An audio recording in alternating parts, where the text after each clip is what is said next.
Gadis ini memegang tulang untuk memberi makan ular. Yang membuat orang heran adalah ular ini makannya dengan sangat baik. Jika Anda perhatikan lebih dekat, tumbuh ekor anjing berbulu. Namun, hewan-hewan ini masih bukan yang paling aneh. Jika aneh, harus menyebut kodok ini, itu memiliki wajah anjing. Apa yang membuat orang lain tidak percaya? Semua fenomena aneh ini dari tangan Dr. Kozak melakukannya. Untuk melakukan penelitian, dokter memutuskan untuk hidup selamanya. Dia secara khusus mengambil seekor anjing Tibet untuk pengujian genetik. Dan anjing ini bahkan lebih tidak sederhana. Itu tidak hanya hidup 500 tahun, tetapi juga untuk duduk dan berjapa setiap hari dengan para biksu hebat. Meskipun Sagi hidup 500 tahun, tapi tetap tidak bisa lepas dari tangan dokter Kozak. Untuk mengklarifikasi rahasia umur panjang Sagi, dia juga mengambil kembali banyak hewan untuk bereksperimen. Namun percobaan tidak hanya gagal. Sebaliknya, itu juga menciptakan selusin hewan mutan yang lucu. Tapi dia tidak punya niat untuk menyerah. Keesokan harinya, gadis itu mengeluarkan tabung gen dari Sagi. Pertama-tama, ia berpura-pura patuh. Kemudian luangkan waktu mereka mengendurkan kewaspadaan mereka. Dengan cepat menggigit tabung gen di atas meja dan membidik mereka. Karena darah itu bersifat menular. Sekali terinfeksi, akan berubah menjadi seekor anjing. Jadi mereka tidak berani menghentikannya. Itu dengan arogan ke lift. Lalu tekan lantai 1 dengan mahir. Baru saat ini melarikan diri dari tangan Dr. Kozak. Sagi berjalan di sepanjang gedung percobaan dan berlari. Tadi sangka, di tengah jalan bertemu dengan dua orang anak. Kali melihat Sagi yang sangat mencolok. Jadi diam-diam membawanya pulang. Tapi ayahnya Dev sangat membenci anjing. Melihat Sagi muncul di ruang tamu. Tanpa mengucapkan sepatah kata pun langsung menariknya keluar. Itu tidak patuh. Sebaliknya, itu malah menggigit tangannya. Seketika gennya masuk ke tubuh Dev melalui pembuluh darahnya. Pak Dev masih belum menyadari perubahan pada tubuhnya saat ini. Dia dengan marah membawa Sagi ke stasiun pengumpulan. Tetapi ketika dia bangun, Dev bertingkah sangat aneh. Dia mandi tapi tidak menggunakan handuk untuk mencucinya. Tetapi goyangkan badannya untuk memercikkan air keluar. Saat meminum air, gunakan ujung lidah untuk menjilat setiap tegukan. Yang paling mengejutkan saya adalah tidak makan nasi dengan sendok. Dia menundukkan kepalanya ke mangkuk makanan. Serangkaian manipulasi yang membingungkan ini membuat Josh terlihat bodoh. Tidak hanya gitu saja, dia bahkan tanpa sadar menjulurkan lidahnya. Lidah ini sepanjang lidah anjing. Bahkan pergi ke kamar mandi, dia juga harus mengangkat kaki tinggi-tinggi. Serangkaian tindakan berubah menjadi anjing. Membuat Dev menyadari ada yang salah dengan tubuhnya. Jadi dia segera berlari ke stasiun pengumpulan untuk mencari Sagi. Tanyakan padanya mengapa dia menggigitnya. Sagi menatap Dev dengan polos. Namun, saat ini gen Sagi telah sepenuhnya selaras dengan sel-sel tubuh. Dalam sekejap ia berubah menjadi seekor anjing. Yang lebih aneh lagi, penampilannya sama persis dengan Sagi di dalam kandang. Belum menunggu dia untuk melihat perubahan dalam tubuhnya. Seorang pria dengan alat untuk menangkap anjing di tangan berjalan ke arahnya. Tapi Dev berubah menjadi seekor anjing.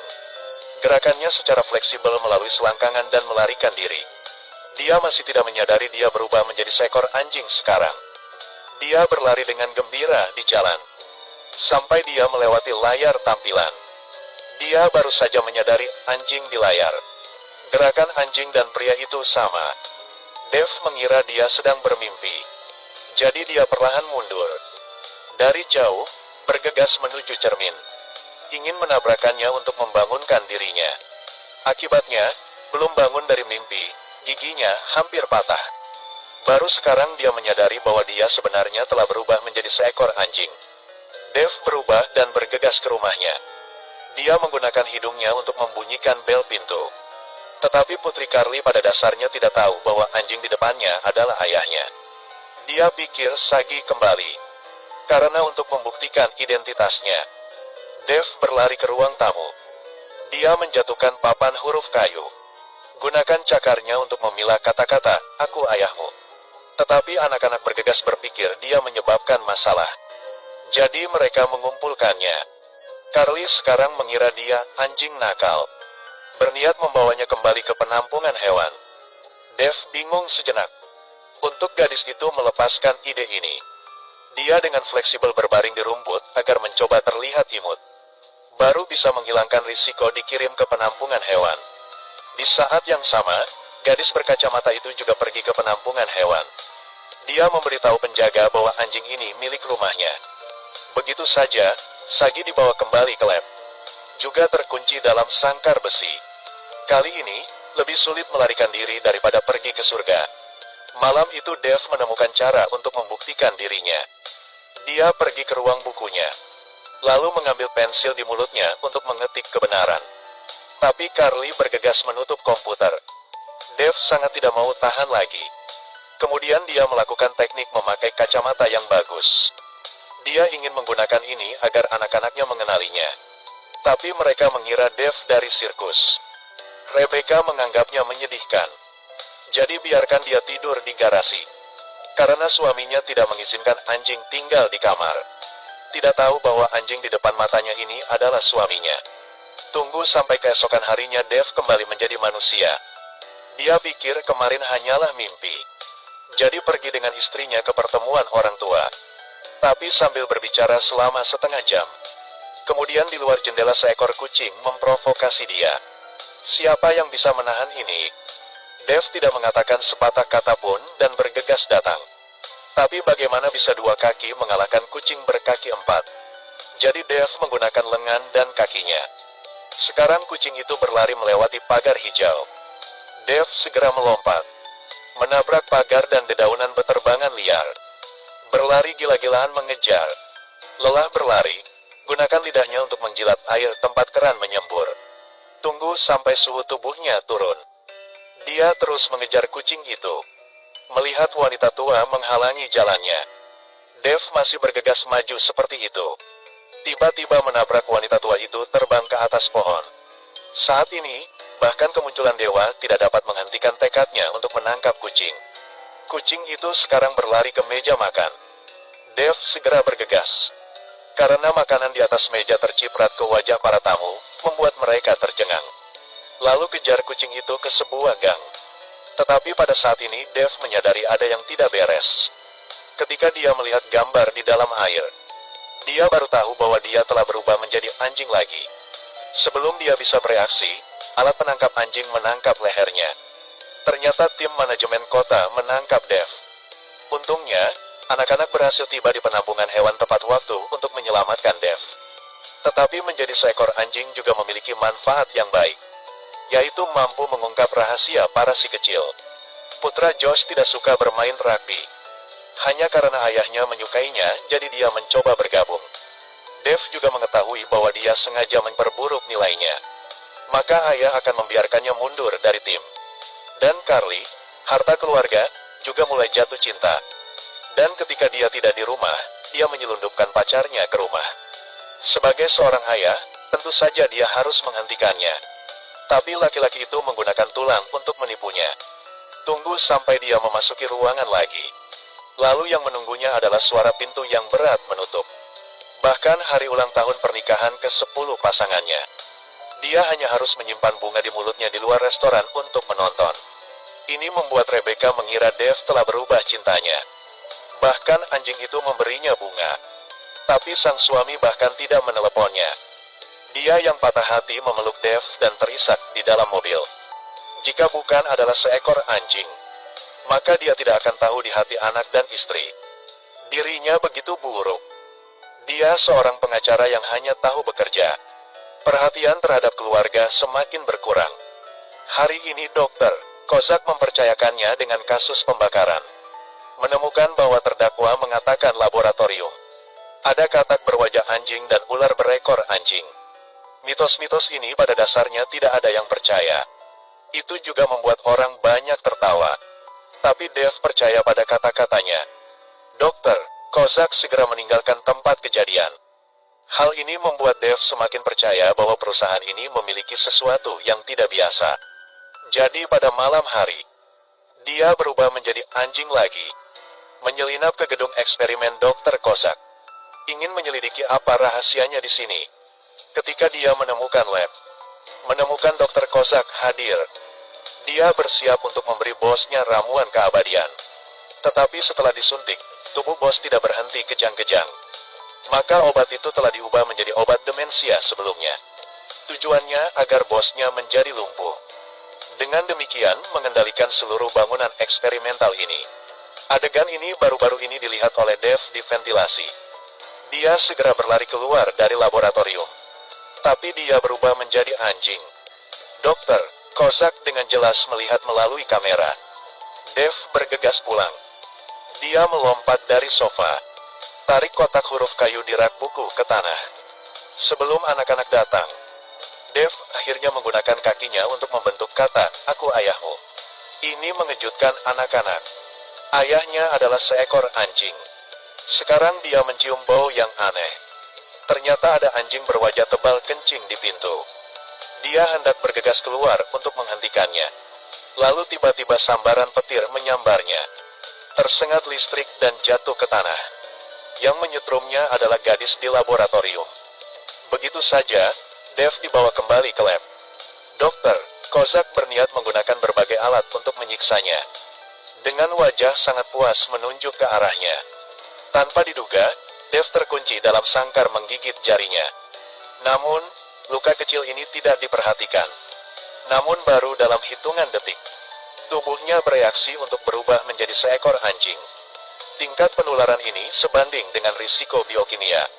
Tunggu setelah Dokter Kozak pergi. Rombongan mutan imut ini langsung membahas cara keluarnya. Sagi memberitahu Dev, "Duduk saja untuk bermeditasi. Singkirkan semua gangguan. Gunakan hatimu untuk merasakan kebaikan dunia. Dapat berubah dari anjing menjadi manusia." Hewan lain setelah melihat Dev melakukannya, semuanya telah menarik dan menghembuskan nafas. Hirup aura surgawi laboratorium. Dan bulu Dev juga berangsur-angsur berubah. Dalam teriakan katak, dia akhirnya berubah menjadi manusia. Tapi masalah baru muncul. Bagaimana cara keluar dari kandang ini? Sekarang dia melihat kunci tergantung di lemari. Dev segera menggunakan kecerdasannya. Perintah hewan untuk datang ke dalam kontak dengan satu sama lain. Monyet menggunakan seluruh kekuatannya. Memecahkan sangkar ular. Ular di dalam sangkar mengikuti kabinet dan memanjat. Menggunakan kepalanya untuk memasukkan gantungan kunci. Maka gunakan kecerdikannya. Meletakkan kunci di tangan Dev. Dengan rencana ketat Dev, mereka akhirnya keluar dari kandang. Dev membawa hewan-hewan ini satu persatu keluar dari ventilasi. Hendak membawa mereka keluar dari lab gelap ini tanpa matahari. Ketika dia hendak memanjat, lalu tiba-tiba arus listrik mengalir ke membuatnya sakit. Membuatnya ragu tentang kehidupan ini. Ternyata gadis itu mendengar suara itu dan berbalik. Begitu saja, Dev dikurung di dalam sangkar. Hewan-hewan di saluran ventilasi juga segera membahas tindakan penyelamatan. Hanya melihat monyet mengikuti badan ular itu diam-diam turun dari saluran ventilasi. Kemudian ketika gadis itu memperhatikan Dev, sejenak, biarkan mereka mengalami rasa sakit yang membuat kepala mereka mekar. Monyet itu dengan bangga menunjukkan penampilan penuh kemenangan. Sepertinya menikmati kenikmatan. Dev keluar. Segera membawa gombalan hewan tersebut ke dalam mobil menuju pengadilan. Bermaksud untuk mencela percobaan tidak etis dari Dokter Kozak. Tetapi hewan-hewan ini belum pernah melihat dunia luar sama sekali. Mereka menjulurkan kepala dengan rasa ingin tahu satu persatu. Namun ketika mereka setengah jalan ke pengadilan, ada kemacetan parah di depan. Dev yang gesit meninggalkan mobilnya. Di bawah perlindungan kendaraan, dia berubah menjadi anjing lagi. Dev seperti kuda liar dengan tali kekang liar. Hanya melihatnya berlari bebas di atas mobil. Kemudian melompat turun dari jembatan. Mendarat dengan tenang di atas bus menuju pengadilan. Dengan bantuan bis, Dev akhirnya berhasil sampai ke gedung pengadilan. Diadili. Dev segera mencela dia atas rencana Dokter Kozak. Mengatakan saat melakukan penelitian dia melecehkan hewan. Dia tentu tidak mengakuinya. Lalu keduanya terlibat pertengkaran hebat. Perilaku kedua belah pihak menjadi semakin seperti anjing. Mereka hampir menggigit satu sama lain. Dokter Kozak akan mengungkapkan identitas aslinya sebagai seekor anjing. Saat ini hakim menghentikan perilaku mereka, bahkan memanggil polisi untuk menyeret Dev keluar. Tepat saat dokter, tokoh Kozak yang hendak tidak bersalah akan dibebaskan. Lalu Dev bergegas masuk dengan tongkat polisi. Dia melemparkan tongkat itu ke udara. Pada saat ini, dia tidak bisa menekan instingnya. Adegan ini mengejutkan para pengacara. Dokter, Kozak bahkan mencoba menjelaskannya pada dirinya. Tapi semua orang di sekitar terkejut melihatnya. Dia melihat ke belakang, menemukan bahwa dia telah menumbuhkan ekor anjing. Kali ini sangat sulit untuk dijelaskan. Dia akhirnya tertangkap, dan Dev pun mendapat simpati dari keluarganya. Maka masalah datang. Jika Anda memilih gen mutan, apakah Anda ingin menjadi monyet atau ular? Toh saya memilih kodok, karena kodok ingin makan daging. Bagaimana mengatakan itu? 那句话怎么说来着？